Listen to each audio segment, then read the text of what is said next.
Welcome back to the Clean Techies podcast, where we interview climate tech founders and VCs to discuss all things building and investing to solve the biggest challenge of our generation, climate change. On this episode, we had the chance to speak with Luke Shores, co-founder of Capture6. Capture6 is a direct air carbon capture company applying their innovative technology and business model to revolutionize the way that carbon capture takes place. One of their claims to fame is their approach on being efficient with water usage and creating beneficial byproducts from their carbon capture process. Luke himself is actually not a deep tech founder and shares great insights on how he navigated building a deep tech company in climate. This episode gave us a lot to think about regarding the ways that we can think outside of the box of traditional approaches to things like carbon capture and combine it with other processes that can create extra revenue streams that ultimately help scale the business. Generally speaking, a really fascinating episode. Let us know your favorite parts when you finish listening. Enjoy the show. All right, welcome to the show, Luke. How's it going today? Great, Silas. Thank you. We are pretty excited to have you on. I'm trying to think. I don't know when the last time we had a pure carbon capture type play on here. So this is going to be interesting. It's been a second. But I guess let's just kick right into things. Give us a quick kind of background on who you are, and what you're doing today. Sure. So my background's pretty broad. I've worked in a lot of different countries. I've kind of spent my professional career in health, education, and climate. And I recognize that's a really broad range. But I've kind of always been interested in these challenges that straddle multiple domains.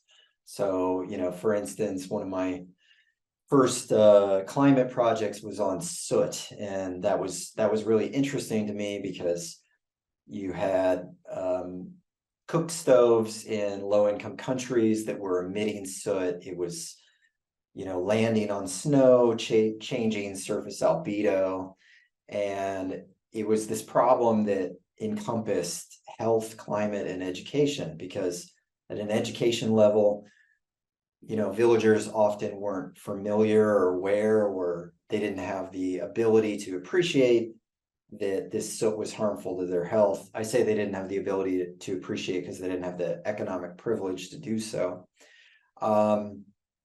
It was a health problem because it was responsible for emphysema and asthma, and it was a climate problem. And so these sorts of issues, where do they fall? Like who owns that issue in kind of, worlds that are siloed in different agencies. So, these kind of complex problems that encompass different domains, I've often found interesting. This company came to be just during the COVID era. I met some friends. We rented a house in Utah, and we were doing some hikes, and just a friend of mine, I just kind of on a hike said we should collaborate on something sometime. And it was just one of those comments that just kind of emerged from a good conversation, but it didn't have a particular focus or, let's do something tomorrow. But I think that comment kind of that was a seed. And, he reached out about 3 months later and said, do you still want to collaborate on something? I said, sure. I was doing some consulting at the time for the World Bank.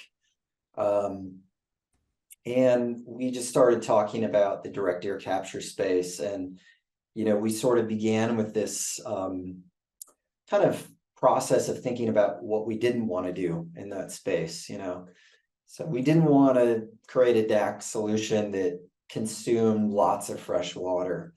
We didn't want to do a DAC solution that operated at high temperatures, because we knew that operating at high temperatures meant that we wouldn't be able to use fully intermittent renewable power.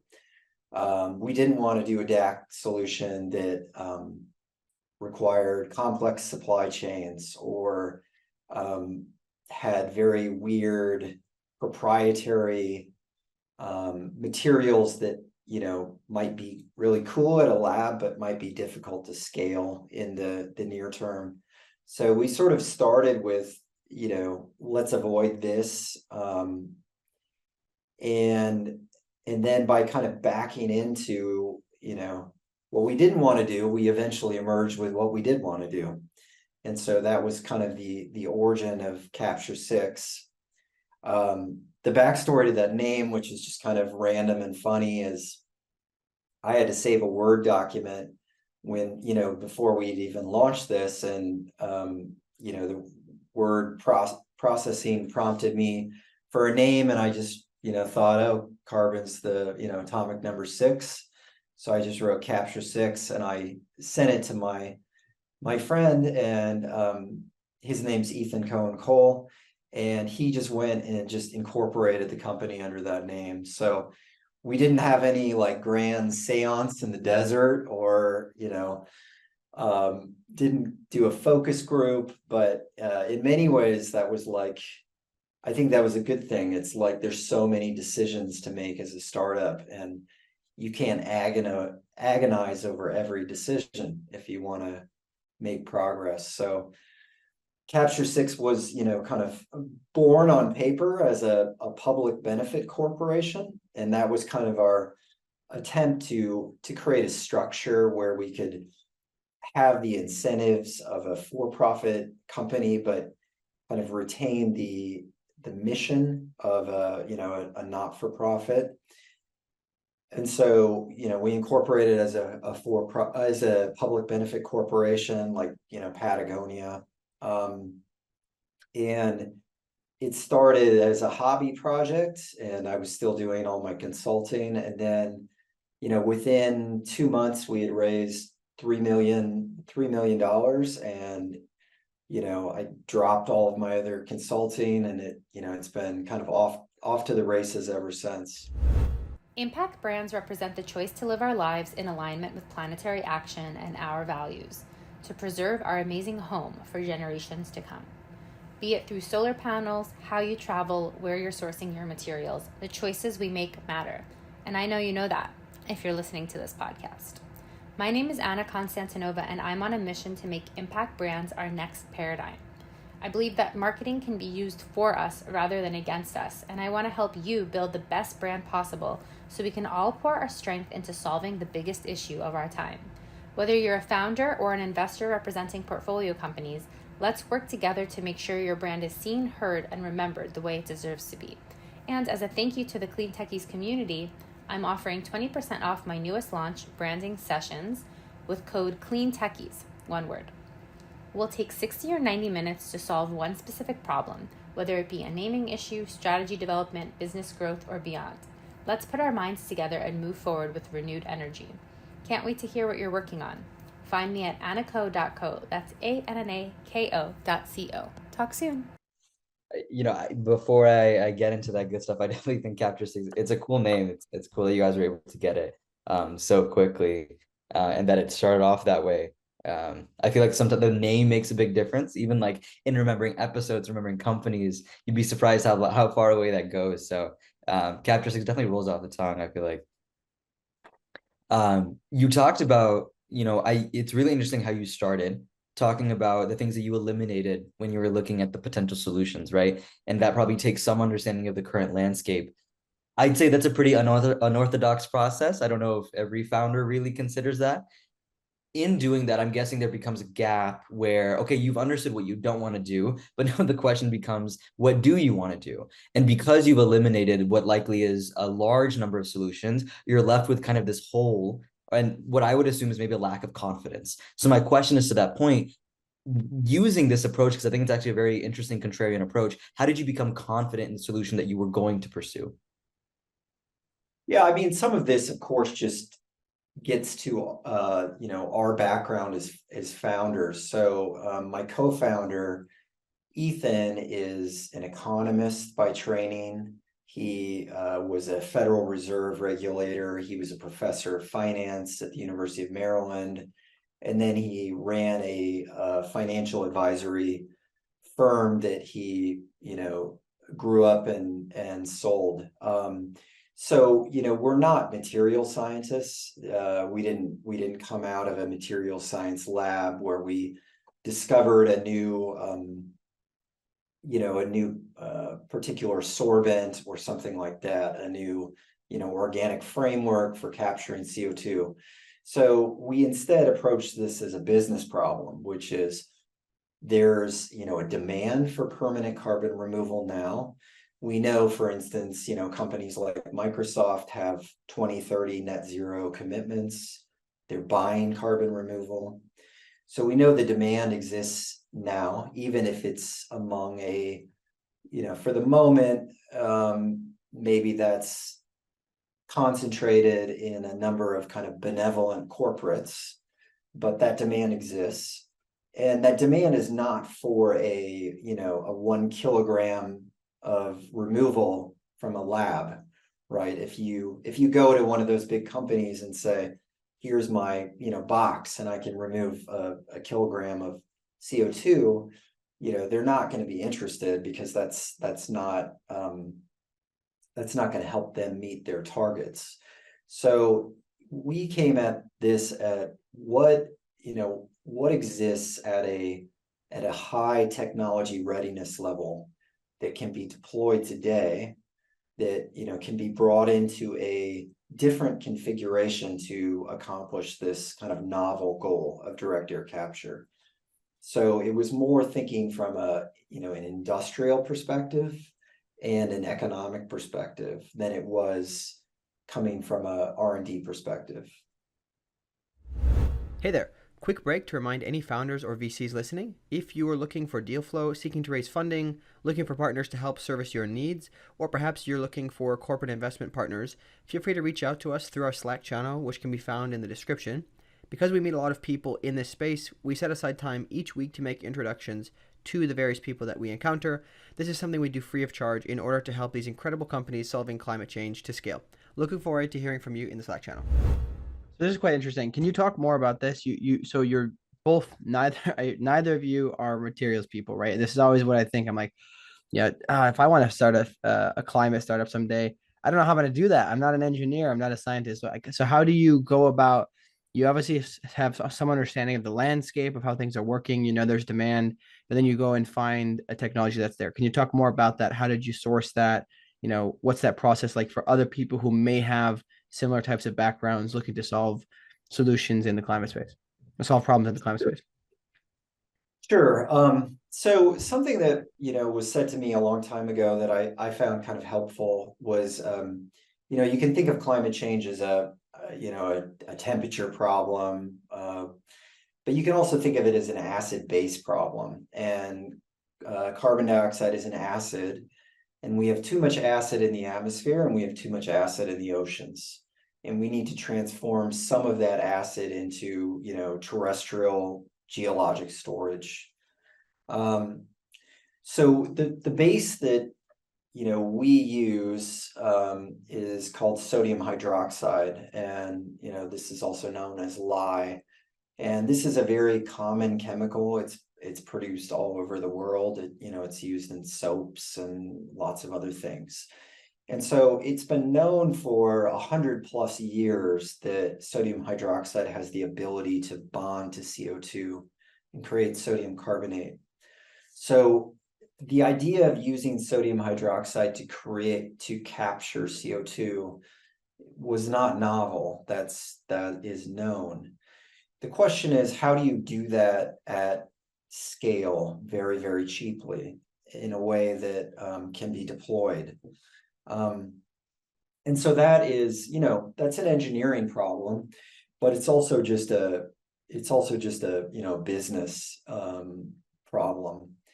And so that's where we were able to kind of utilize our strengths of thinking through, how do you structure these projects? What do the economics of these projects look like? Now, in using kind of off-the-shelf equipment to accomplish this goal, of course, over time, we can try and optimize some of this equipment for this, particular goal. So to give an example, the, cooling towers that we will use that will expose the sodium hydroxide to the air are not actually optimized for this task. They're optimized for, heat transfer. And what we need is to optimize something for mass transfer. So we have engineers that are, taking this equipment and thinking about what is the next version of this look like. And right now we've got 22 staff. And so, we've got 8 engineers and scientists. And so, on the technical side, it's grown, significantly beyond our original conceptualization of the technology. But that's kind of how our thought process led us to this point. So was there a specific, it sounds like you had some level of technical understanding of how this works. Is this just a base kind of well-known method of capturing carbon that's, it's not proprietary, and you just said, hey, we can take this and go run with it and make it more refined? Hey there. Are you building a climate tech business and looking for very specialized talent? Consider reaching out to our sponsors, NextWave Partners. NextWave are experts in talent acquisition, recruitment, and retention across the climate tech, renewables, and ESG spaces globally. So if your team is growing or you're looking to make a career change yourself, feel free to reach out to NextWave at next-wavepartners.com or reach out to one of their consultants directly via their LinkedIn page. Well, our process for producing sodium hydroxide is unique. And so, but it does utilize kind of unit technologies that others have developed at large scale with high technology readiness levels. So the basic approach of our process is to take a salt water input, and we strip out the salt, the NaCl, and then we have H2O. We separate the hydrogen from the hydroxide through electrochemical processes, which are well known and well understood.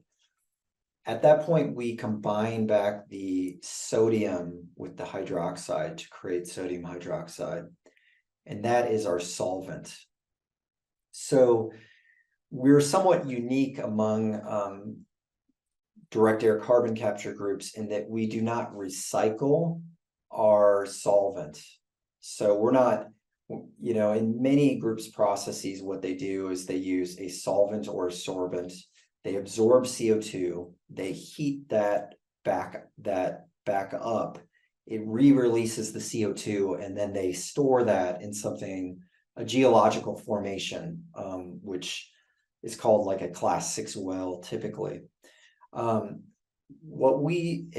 There's the problem with that approach is over time there's degradation of that sorbent or solvent, so it becomes less effective in capturing CO2.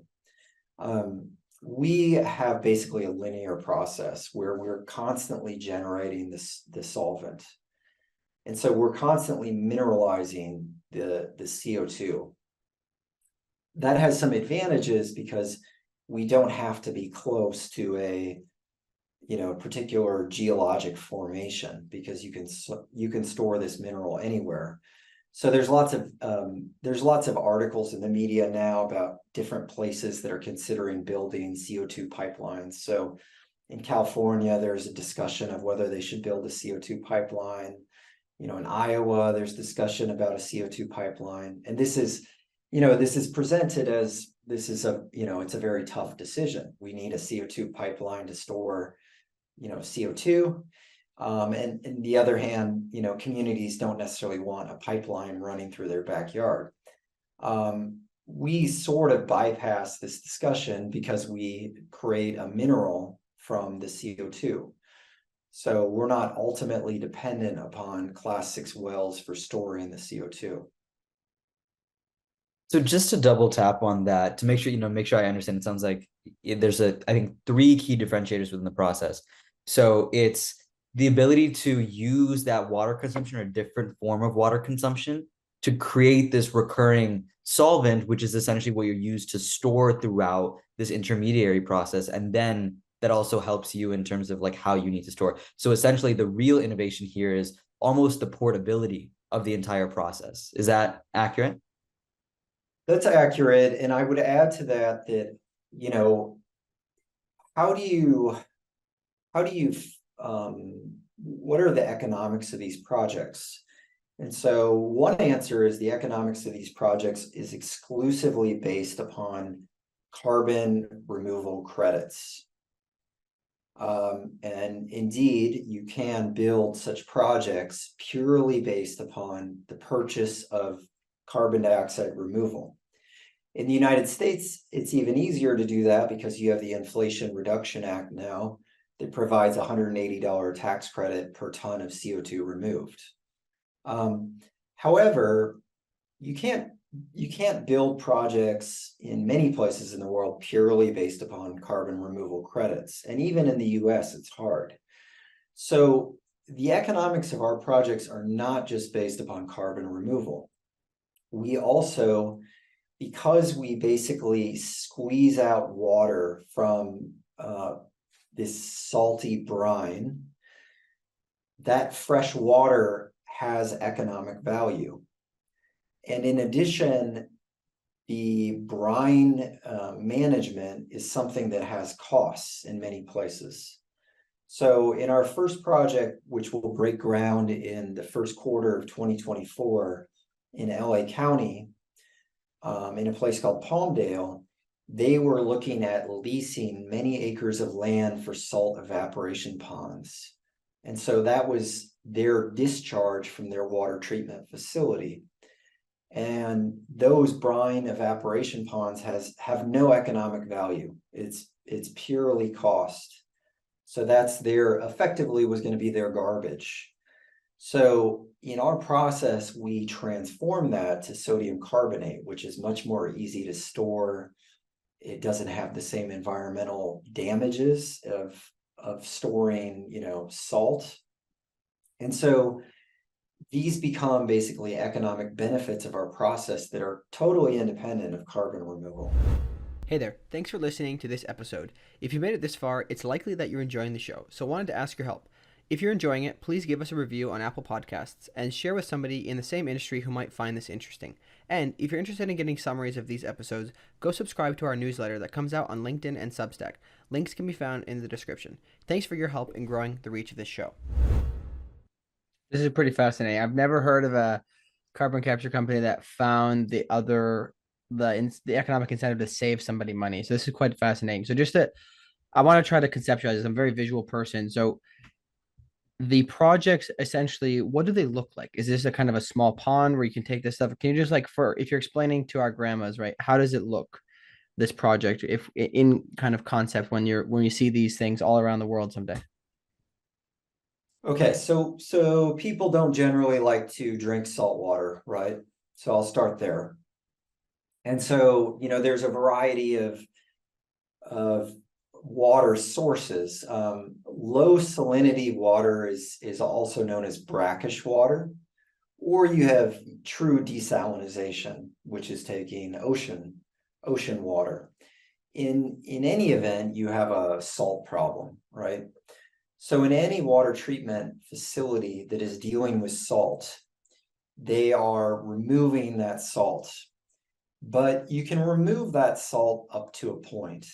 And then at some point, the salt becomes concentrated enough in the water that it ceases to be economically viable to treat it further. And so that becomes kind of the waste stream. So essentially, if you have an input salty water stream, the water treatment facility emerges with two streams. It emerges with the fresh water stream, which is what people want, and the concentrated brine stream, which is the garbage essentially from that facility. If it's located on the coast, in many cases, these plants are permitted to just discharge that brine back into the ocean. But that's not something that generally communities are, thrilled about, right? And you have activism among surfers and scuba divers and other community groups because it's known that this brine discharge hurts marine life. And for new projects that aren't already permitted, this is the source of substantial scrutiny. particularly in shallow bodies of water. So for instance, in the Middle East, you have shallow bodies of water where you have massive desalination operations. And over time, all that brine discharge just increases the salinity of that whole body of water. Inland, that brine is typically dealt with in these salt evaporation ponds. So in any event, you have this brine problem. And what we do in a way is we make it economical to treat that brine and to transform it. So it's not so much that we manage it, it's that we use up those salts. And so we can generate fresh water from a source of water that was no longer economical to deal with in a traditional way. Okay.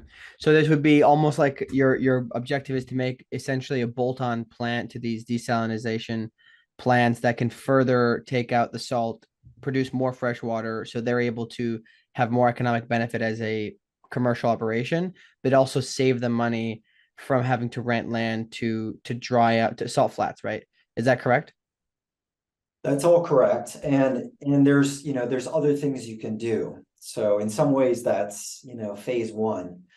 What are some of the other things you can do?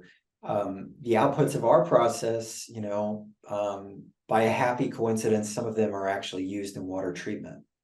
So water treatment uses sodium hydroxide, it uses sodium carbonate. We produce some dilute acid that is used by water treatment to clean membranes. So you can create some nice circular economy synergies.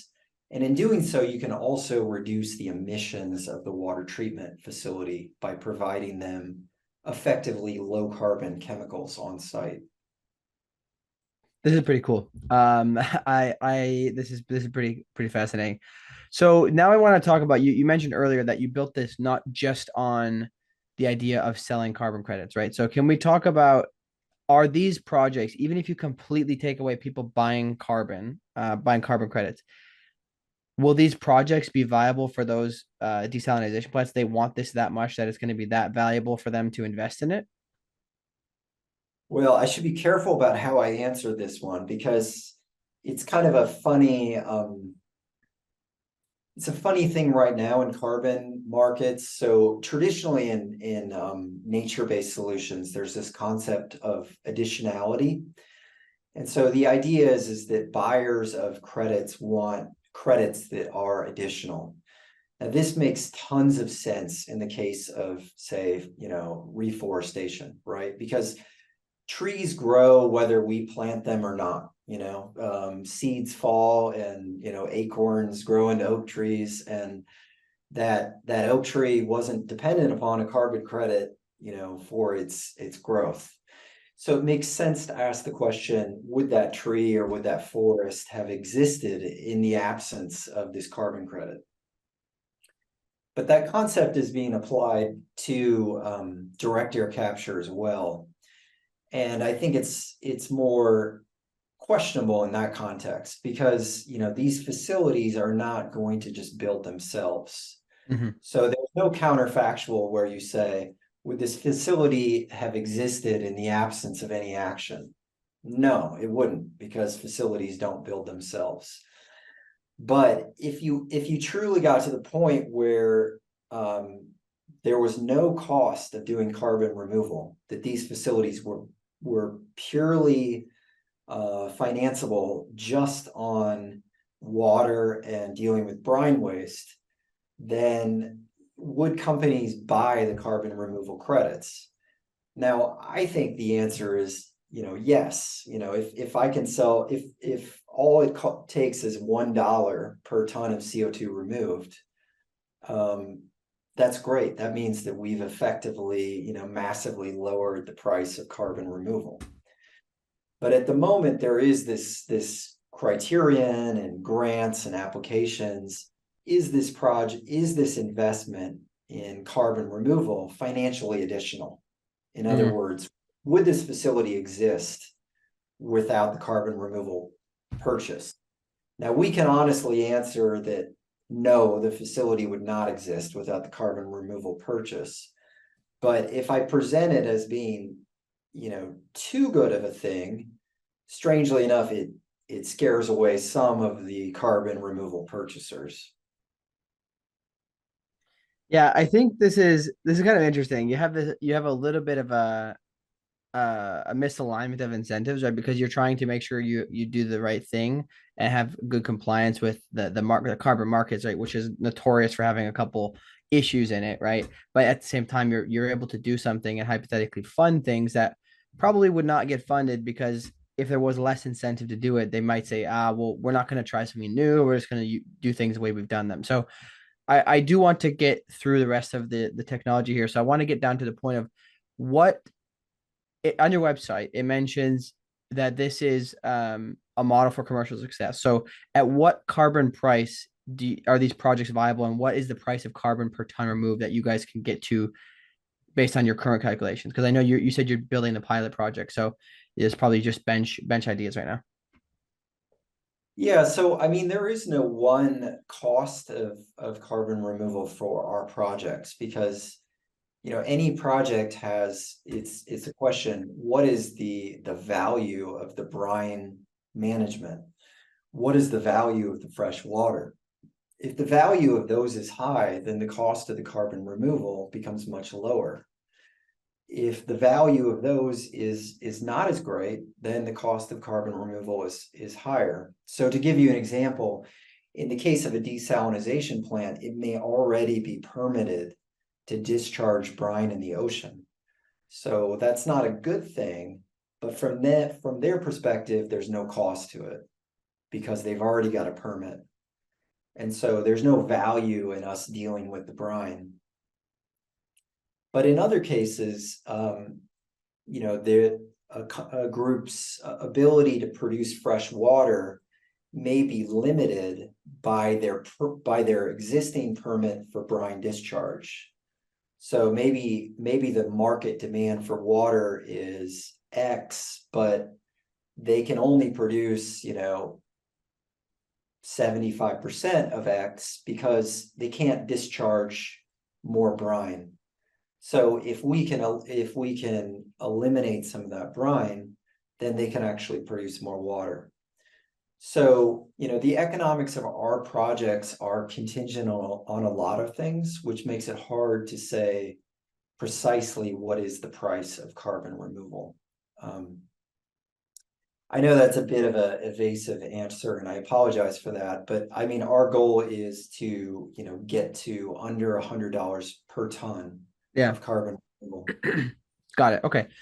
Yeah, I just want to make sure because I know that some of these technologies and the way they sell them, they're selling them at crazy numbers, and it's like, okay, well, we need to make it more economical. We need to bring this cost down, and that's what I wanted to push into because the website says that it's commercially viable and it's available today, right? And to move through these things a little bit quicker, just to touch on the point of when you say it's available today, you're meaning that it's using existing technologies, not some future moonshot thing that we may or may not figure out, right? That's the reason behind that. Sure. And over time, of course, we can, as membranes get more advanced, we can incorporate those technologies into our processes. But having viable projects is not reliant on a membrane advancement. Yeah, understood. That's great. That's very helpful to clarify. So thanks for that.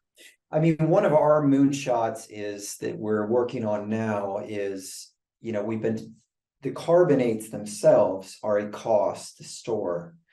And so that increases our costs. But what if the carbonates themselves were a source of revenue? Well, how do you do that? Our moonshot is you use that as a vehicle for ocean alkalinity enhancement.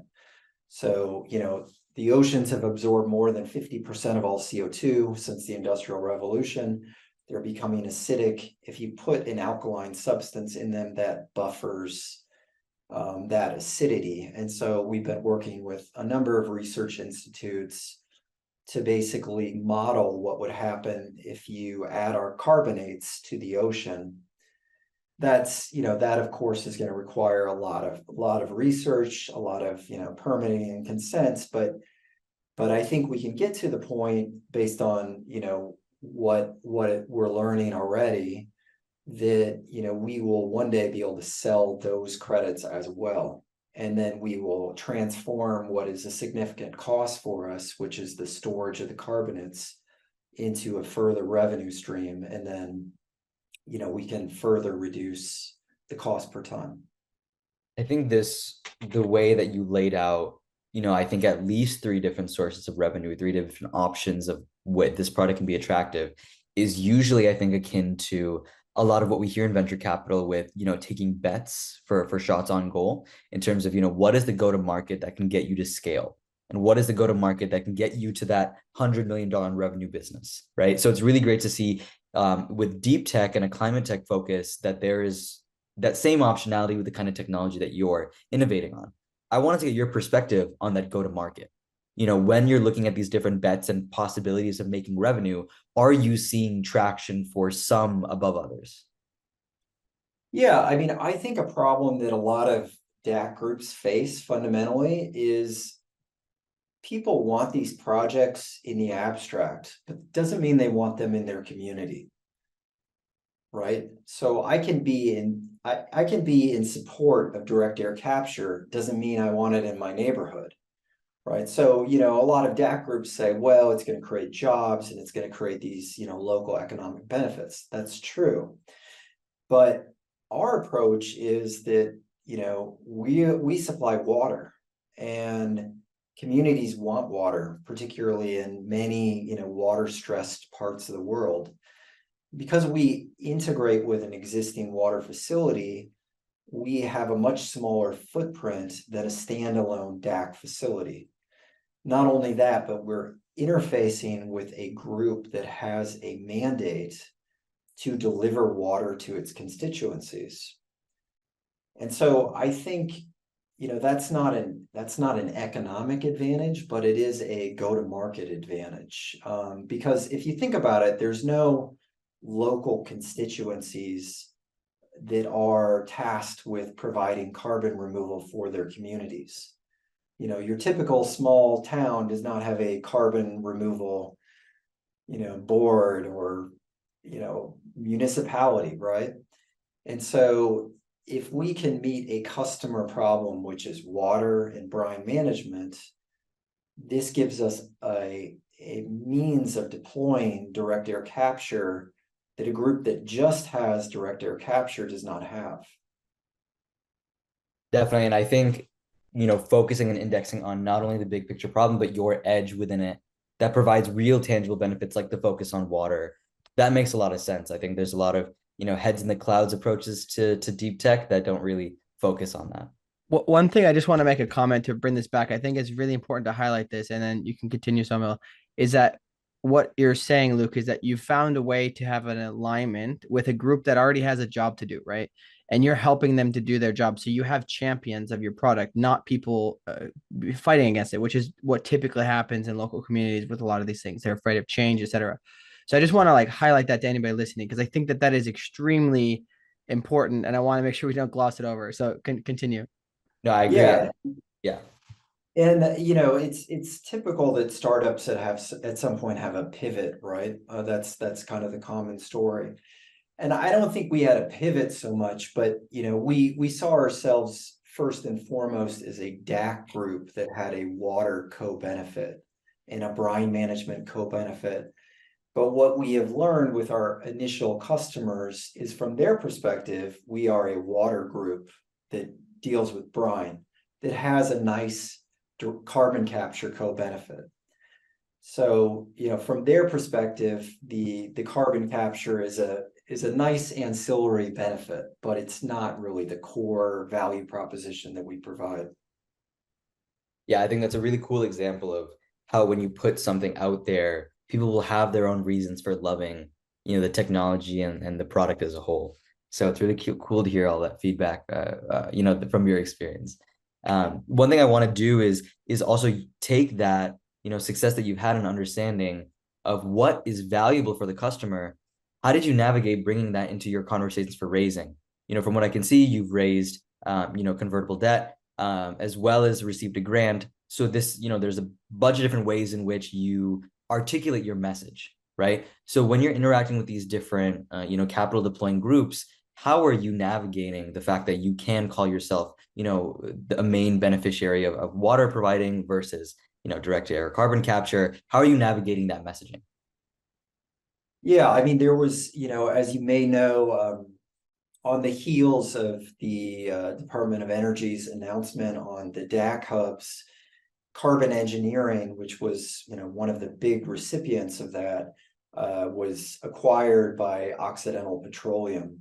And, that was purchased for more than $1 billion.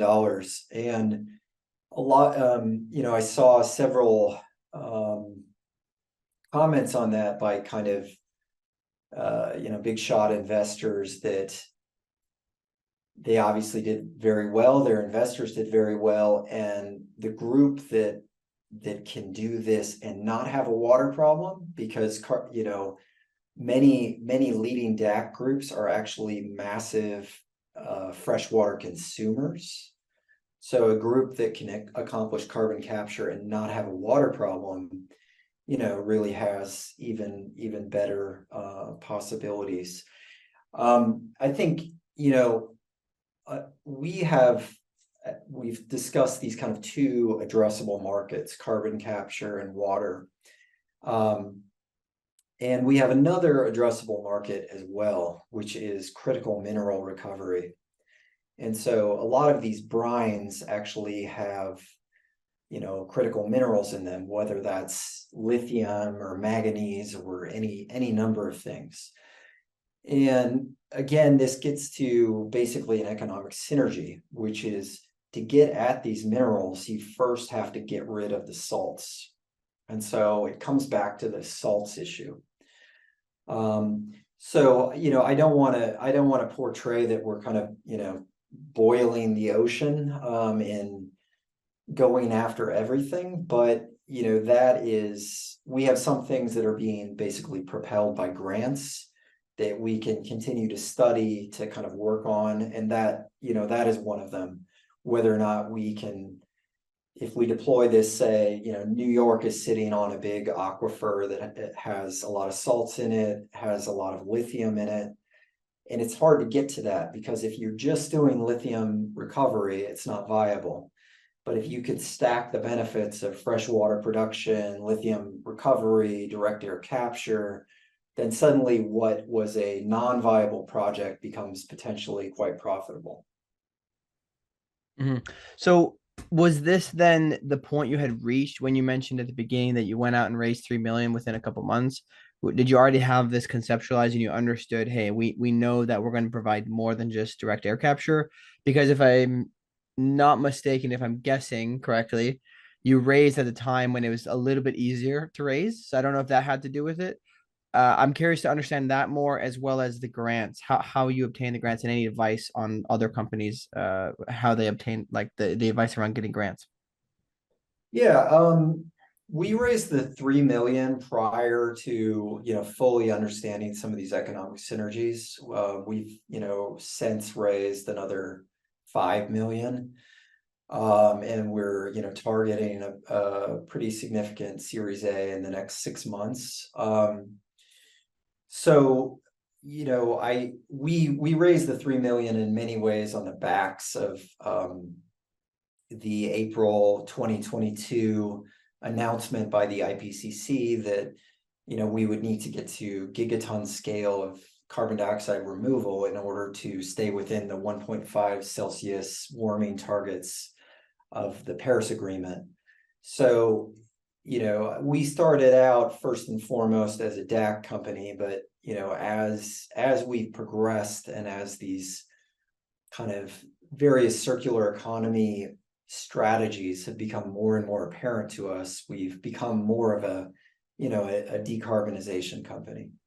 Mm, got it. So then on the topic of you mentioned you're going to be raising soon. So there's somebody, Matt McGraw has come on the show recently and talked about the difference. Everybody says hardware is too hard to fund, takes a lot of extra money.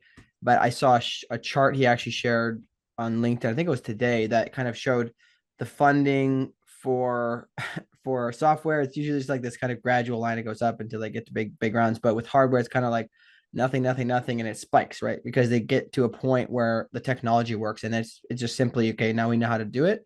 We're going to deploy it. Are you like, I don't know how much you can speak to it or how much you haven't, haven't raised around yet, but can you speak to that process of, okay, once we got to this point, then investors were suddenly like, okay, perfect, it works, like it makes sense, and then it becomes a little bit easier. Can you speak to that at all? Sure, sure. I mean, these sort of first of a kind facilities are really challenging, and this is something that climate tech companies generally face. In our case, one of our big breakthroughs was being a recipient from the California Energy Commission for our Palmdale project. So we received $8.1 million for that project. And that's really critical in building that project.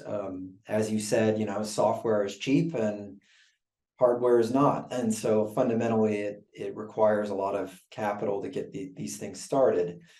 Now, over time, as you have proved out your technology, as I said, the unit operations are well proven, but some of the integrations are unique, and so we do have to prove those out.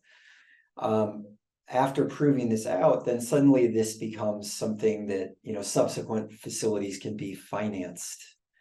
And so in California, I believe we were the first clean tech company that was approved by the iBank for their loan guarantee program. So, this is another government program that is pretty essential for us to build a facility. Because if you just go to a bank and say, I want to build this unique facility, right? It's too complex of a story. It's, particularly for a pre-revenue company. And there's just not really the environment for this. The Department of Energy has a loan guarantee program, but I think it's a minimum of $100 million. And so it's just, and this is a gap that groups are identifying, and not just for our sake, but like for the planet's sake. If there are groups with great ideas that need $5 million to prove them out, like this shouldn't be an insurmountable obstacle, right? And it's very hard to raise venture funds to build a facility, because that's not the sort of returns that venture capitalists are looking for. So this is kind of the valley of death in this space, and I think we're going to cross it through to because of some of these programs, but it's a real challenge. Yeah, just one comment, I think, and then we can move on to the next section, is that you mentioned a point which is very obvious from coming off of Climate Week. This will be posted 2 weeks after Climate Week, but we're recording right 1 week after. There was a lot of discussion around bridging that gap and using a different type of set of tools for the capital stack to build hardware, right? Because again, it's not necessarily that much more money, especially if you have some grant money in there and you know how to obtain the grants. You can actually get to the point where it's proven, and then it's just an infrastructure play, right? Then you can get really, really cheap capital to go build these things. And I'm very excited talking to you, because this reminds me of some of the other founders we've had on, where it seems like you're getting really close to that inflection point in a much shorter time than some of these people did. And you're getting really close to it, and then these big infra funds can come in. Yeah, and it doesn't hurt that my partner was a finance professor and a Federal Reserve, regulator, and so That must help a little. he knows these systems intimately.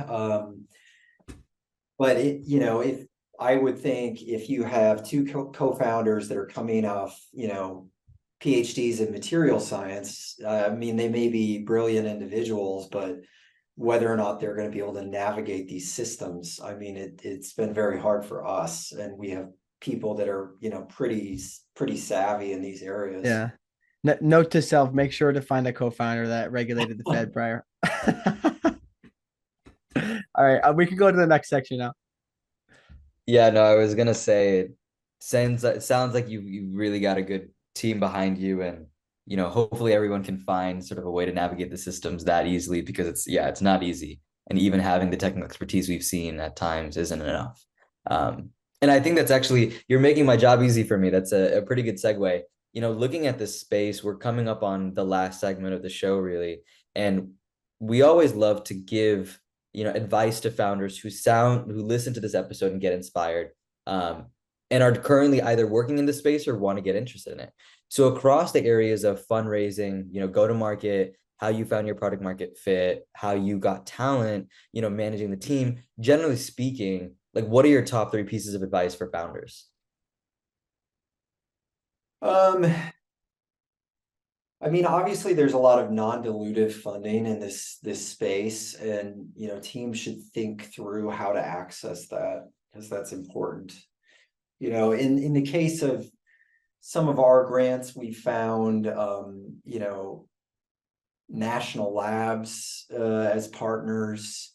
When you're a startup, you obviously don't have that kind of name brand recognition, credibility with grant making organizations. So who are your partners on those grants, and can those partners add credibility to your initial efforts, I think is an important strategic consideration.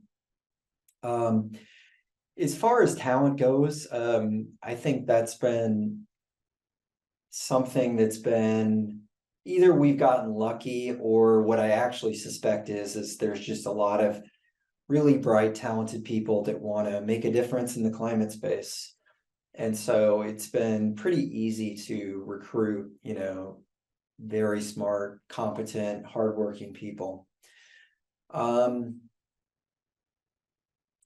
It's I think a lot of people, when I hear discussions on these topics, they think about this almost purely from a economic perspective, and we do as well, but I think it's also, you are deploying physical projects in places. So how do you actually get community buy-in? That's not something that's just purely based upon the economics of projects. So there is some discovery there, that you can't shortchange that any more than you can shortchange customer discovery, right? That's a process of trying to figure out what it is that communities want, how to make these projects palatable.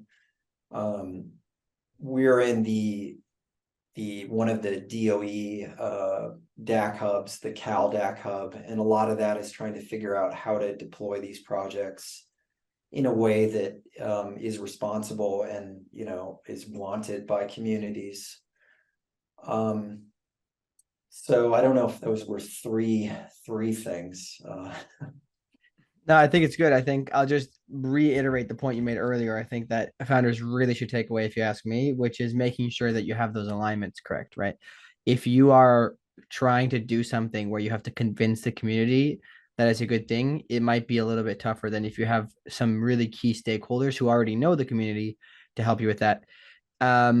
With that said, then probably my favorite part of the show always, part of the reason I started the show is to just ask you kind of, what are your ideas for if you were to go, like, you suddenly suddenly Capture6 evaporated and you had to go, no pun intended, then you had to go start a new company. What would you do it in?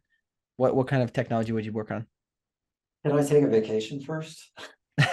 Yes, you get a 2-month vacation. Let's see. If I'm staying in the climate space, maybe something else in kind of geoengineering, broadly speaking.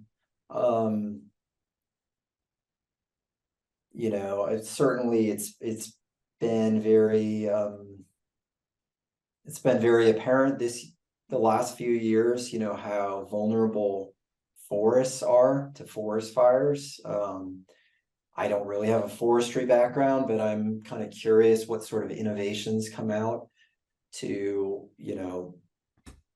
make forests more resilient, to, intervene quicker, to it's like you're in New York, right? I mean, New York a few months ago was the sky was red. It was apocalypse. So that's interesting. I mean, I find I really find these kind of circular economy projects really interesting. Just maybe it just aesthetically appeals to me, but just thinking about kind of these system synergies and even though it's a bit simple, this kind of mantra of how one company's trash becomes another's treasure and vice versa. I think that's a really appealing thing to kind of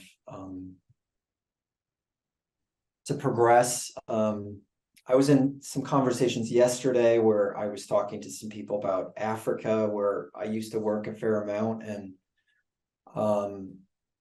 on the education space, I think like how can maybe low and middle income countries participate in these sorts of clean tech projects. They can't offer the same tax credits that Europe or US can, but how do you build capability there? I do have an education background, so I'm sort of interested in that kind of workforce perspective and capacity building. So I might be interested in something like that. Super cool. And you mentioned one thing I wanted to follow up is you talked about like how, one day New York woke up and the sky was red. Our most recent interview that's out right now with T from Open ESG, similar situation where I think there was just so much not paid attention to, and all of a sudden the problem was so real, everyone started to, I think, embody the same thing you said, which is, one person's trash is another person's treasure, looking at every part of the problem and saying, okay, where can you make value out of this? So I definitely think that had a really big impact on where we are. Yeah. I was in Kiribati a few months ago, and we're trying to do a project in Kiribati, and Kiribati is consistently ranked as one of the most five vulnerable countries to climate change because it's only a few feet above the ocean, and so one good tide and the whole country is submerged. But I think while indeed, places like Kiribati are very vulnerable and require support, I think that narrative of vulnerability, while it's true to some extent, it's also created this sense in many of us that, well, we don't live in a vulnerable place, right? And I think the last couple of years, there's been this dawning recognition that no, in fact, vulnerability is everywhere, and that is the nature of climate change. And so, I'm hoping that continues this kind of groundswell of momentum for climate change response is this shared recognition that, we're in this together. There's, this is not just Bangladesh's problem or low-lying, parts of, Kiribati, but this is really all of our problem.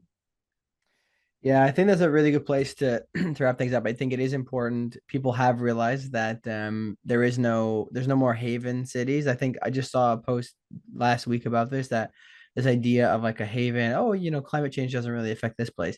Those are going away very quickly, right? Everybody's going to deal with it. Even the people I'm familiar with from Wisconsin, where everybody's like, oh, it's not climate change, it's just the weather, just how it is in Wisconsin, right? It's getting to a point where it's pretty bad. But one thing I did want to just put a dot on is that when last week at the Climate Capital Summit, Chris Sacca spoke, and he mentioned something about geoengineering, which apparently some people are very, very like cautious of, right? So people are really cautious to do these things, but he pointed out that there are some times where we do things that actually are net negative for what we're trying to do. One of them he mentioned was the smoke from, I think it was diesel ships that crossed the ocean had created a layer of clouds that was actually cooling the ocean. So once they cleaned up those fuels, it actually had a net negative or net warming impact on the ocean. So I think it's important for people to remember that if you think that these things are really bad, just remember we've already been geoengineering the earth just unintentionally. So maybe That's as long as we're doing it, with intention, we should be okay. But any last points you want to make, and where people can reach you? Sure, and it's always important to remember when we talk about something like geoengineering or ocean alkalinity enhancement, we can pursue this in a responsible way, right? Us doing ocean alkalinity enhancement doesn't mean we dump 100,000 tons of our carbonates in the ocean tomorrow and say, oh, what's going to happen, right? You start out with a gram and you measure it, and you do modeling, and so there's ways to pursue these responsibly. And to your point, we already are engineering the planet. So being afraid of, further of intentionally engineering the planet seems more silly to me than, unintentionally engineering the planet, right? Yeah. Uh, so yeah, this was great. Thank you so much for your time. I'm on LinkedIn, and that's probably my social media platform that I am Nice. most active in. But I really appreciated this dialogue and the work you're doing. Yeah, absolutely. Thanks so much for coming on. I think it was a great discussion. We got through a lot that we could have talked about more, but we're out of time. We'll maybe see how you guys go, and we'll have you on again in a year or so. But thanks so much for coming on. Thank you.